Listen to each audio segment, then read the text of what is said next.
Welcome. Welcome to AVOR, a platform dedicated to exploring the shared human experience. Though we each walk unique paths, our journeys are connected by universal threads. At AVOR, we embrace the belief that we are all a part of one collective consciousness. Welcome to AVOR.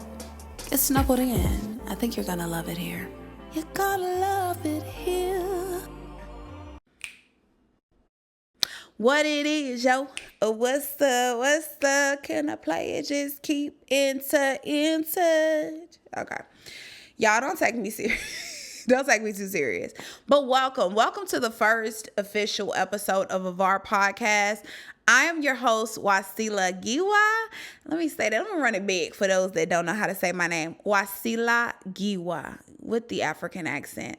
Welcome. AVOR is short for A Voice of Reason podcast, and I am your lovely host, okay?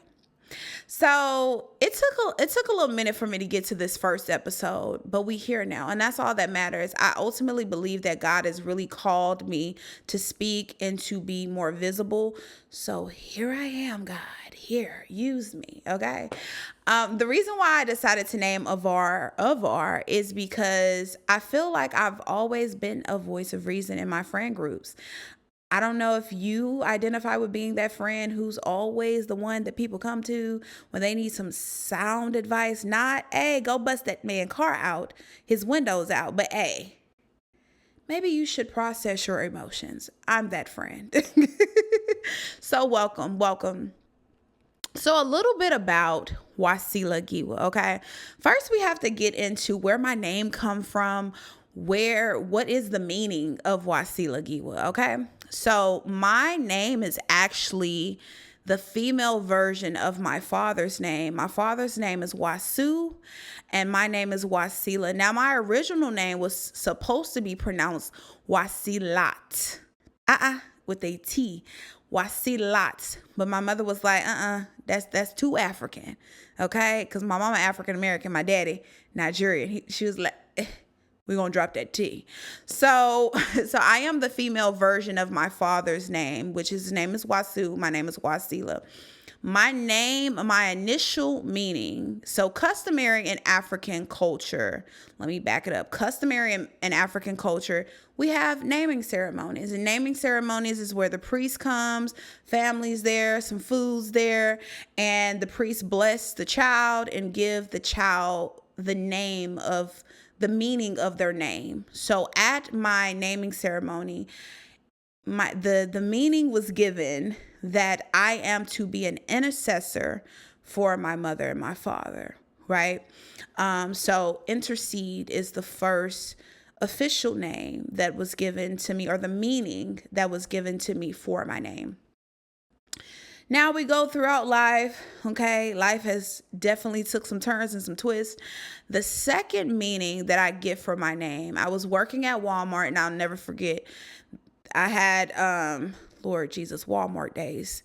I had a name tag on, and so this African man comes up to me, and he like puts his hand down on the conveyor belt, and he's like, "Is your name Wasila? Beware. Your name means tool. People will try and use you," right? And we're going to talk about this in later episodes because all of these meanings have now resonated with me, right? So he was like, beware, people are going to try to use you. Your name means tool, okay?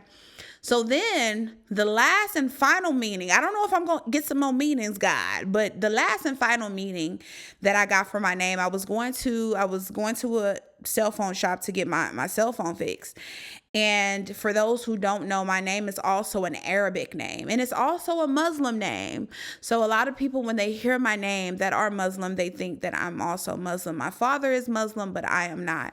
So I'm going into the shop, and I'm talking to him, and he was like, "Oh, your name is Wasila." And so we realized he thought I was Muslim, and I was like, "I'm not Muslim, but my father is." And he was like, "Well, your name means the way," right? So when I got that meaning for the way, I was like, that makes so much sense, because I feel like I'm always in so many ways knowing the answers to my own problems. I'm always in a way knowing the answer, already being directed to be on the right path in the right way. Like, so all of those meanings have like sparked so much clarity to my life, right? Because I think a lot of times as people, we're going through life, going through our journey, and we're trying to find the silver lining. We're trying to understand, well, God, why am I going through this? Why are you pushing me this way? Why did I have to lose my mom at a young age? Why did I have to experience this heartbreak? Why did I have to experience this setback, this friend betraying me like this, and I never did anything to, why am I having to go through that? And right then and there, when I got all those meanings, it all started to make sense to me. So that's a little bit about me and what my name means. Now, a little bit about Wasila. Okay, Wasila. So I have to put this out there because music is like my first love. I am a singer-songwriter. Music is such a important part of me as a person. It's like, I just love music. Music, I live, eat, breathe music. So I just have to put that out there before I get into like my life story. So I was born here in Houston, Texas, to a Sag and a Cap. Okay, my mother's African American. My daddy is Yoruba. Okay, he was born and raised in Nigeria, came over here in the 90s, met my mama, seen that fine thing, and they made me in 95. Okay, that laugh, y'all. Please don't talk about me in my laugh. But no, they made me. I always love to say that I feel like I was made in love because I truly was. Like, if anyone, for those who knew my mother, and also knows my father, that's a whole nother conversation, but I love that man, because he's taught me so many valuable lessons in life. And, but I truly do believe like I was made in love from two interesting, beautiful people, and they made this flower child me. Like, I am a plethora of different things, but I digress. So I was born in Houston, Texas, on the southwest side. My mother is originally from Sunnyside, for people that know Houston, and that's from Houston. And yeah, like I said, my father was raised and born in Nigeria. So growing up culturally, you guys, was very interesting for me, right? I had this deep knowing of like that I'm interconnected to like culture, and I grew up going to African parties. My favorite thing about going to the African parties growing up was the money. Okay, your girl was coming home with a good $200. Okay, a good $200, baby. I was dancing on that floor, girl. I was getting it, girl. I was grooving, okay? And then on the other side, where I grew up primarily, was my mother's side, that African American side. You know what I'm saying? So I had these different vibes and things feeding me, but they made me who I am, you know? And so I think my childhood was very interesting growing up, and getting to see both sides, getting to see so much culture. And I think that that's why I'm so connected to culture and connected to my history. And I have like not a fascination, but like a yearning to know more about my history because of seeing African culture and being a part of that African side. It just gave me a sense of knowing, a sense of being prideful. Like, one thing, let me tell you something. One thing about African people that I love, and what I love about me, is I'm able to identify the strength in myself. I'm able to identify why I present the way that I present, why I'm strong, why I'm brilliant. Like, they carry that with a badge of honor, and that's one thing that I can say that my father has given to me, is to be proud of myself, to be assured of myself, to have this strong knowing of myself.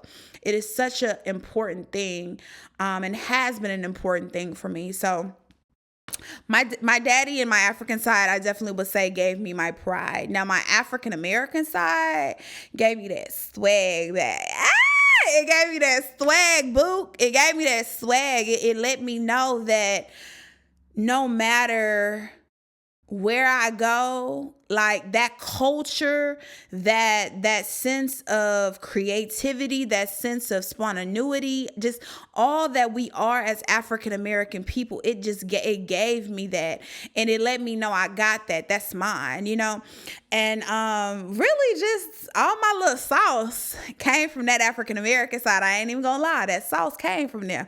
I sound so country, y'all, but yeah, so that's a little bit about me. And there are some pivotal things that happen, which I would love to talk about on a later episode. At the age of 13, I did end up losing my mother, who was battling a disease called scleroderma. That was a very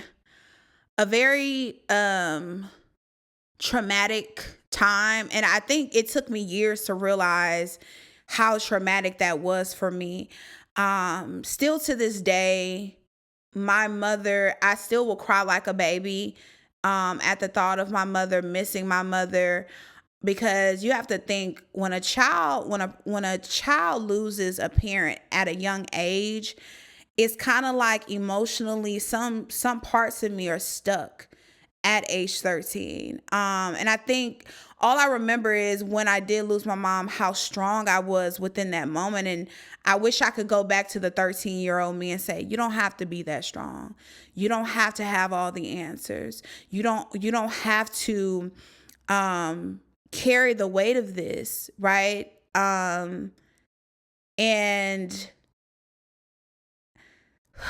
yeah, so that is something that I definitely want to share with you guys on a later episode, because I think it is important that people know that things are not always easy. Life isn't always easy. And not only have I dealt with heartbreak and pain, deep pain from losing my mother, I've dealt with devastation with friendships. I've dealt with a lot of things, and for me to have my sane ability right now is nothing but the grace of God, because all that I have been through, I should have gave up a long time ago. And not trying to get emotional on this podcast, but I really want to be real with y'all. I really want to be honest with y'all. And I want y'all to really feel like y'all have a safe place to be authentically yourself. I want us to heal together. I want to know what y'all got going on. I want to be a part of your journey. I want to support your journey just as much as you guys support my journey. And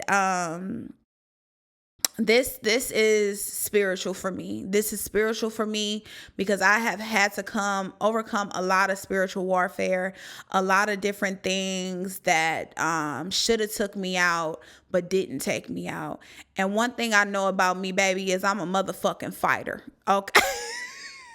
You see how crazy I am? I just switched like that. I'm a fighter, because when you done been through some of the things that I done been through, when you done been talked about, abused, mistreated, unappreciated, and I haven't even went into my entire life story, you realize that you got that dog in you, okay? You got that fight, okay? And for those, not that dog, but the Holy Ghost, you see what I'm saying? Okay? Let me tell you something.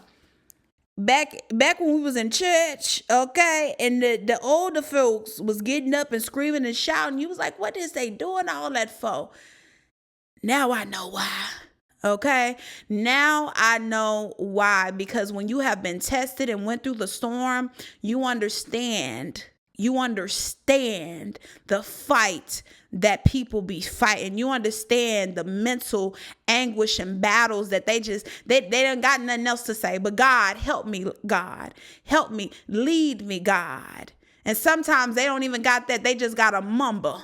Okay. Sometimes they just got to cry. You see what I'm saying? Don't get me started. Don't get me started. But I've been through a lot and I've overcame a lot. And I just want to share my experiences and my journeys with you guys and hope that I can be of service to somebody that's watching or someone that's listening. So that is a little bit about my life story. Now that's a small glimpse of my life story. But here at AVOR, the main reason of this podcast is to talk about our shared experiences. One thing that I truly believe is that we all are a part of one connected, interconnected consciousness, right? A lot of times we feel that we are so far away from our dreams, so far away from the promises that we think God has for us, but we're all joined. Like we're all connected. And the frequency, sometimes we don't realize that it's just a frequency that we need to be on. It's just that frequency that we need to try to obtain and to be on to reach what we're trying to go for and what we're trying to go after, right? But it's all interconnected. It's not as if it's something that is so far away. It's in the spiritual, I'm trying to get it out there, but you get what I'm saying. It's not something that is not attainable. And a lot of times we think things are unattainable because we've never seen it before, because no one in our family has ever did it, right? And then don't let me get started on trying to break generational curses, right? Because you never seen it, you never felt it, you don't know what it feels like to have it. You think that it's impossible. It is not impossible. We are all interconnected. This whole earth is interconnected. The plants, the animals, the humans, we all, okay? Just how there is bad, there is good. It's all intertwined, okay? So that is the purpose of AVOR, and that is what I seek to do with AVOR, is just be a voice of reason. Okay. And what I am about to give up on is making sure that everything is perfect in this first episode, because I want you guys to get my most authentic self. But that has been the first episode of AVOR podcast. And like I said, I am your host, Wasila Giwa. And I need you guys to stay up to date and tune in, because I got some more episodes coming your way. Love ya. So this has been another episode of the AVOR podcast. If you have not subscribed yet, go ahead and hit that subscribe button. Make sure you follow me, the host, Wasila Giwa, on all platforms. And also follow AVOR on all platforms at AVOR Podcast. Beat provided by Esquire, one of the greatest to ever do it. And we're going to keep these episodes rolling. And until next time, love ya. Peace.